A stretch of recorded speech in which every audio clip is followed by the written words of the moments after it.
My first assignment at Kuraray was investigating out of standard condition field reading for a rotometer.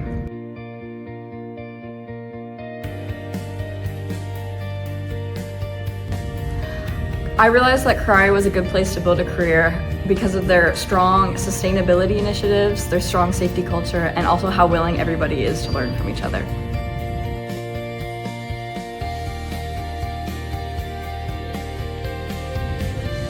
Since I just started at Kuraray a month ago, my scope has kind of evolved just through taking on slightly bigger responsibility with projects. I've been interacting with vendors and being able to be involved in the full process of the project rather than just little sections.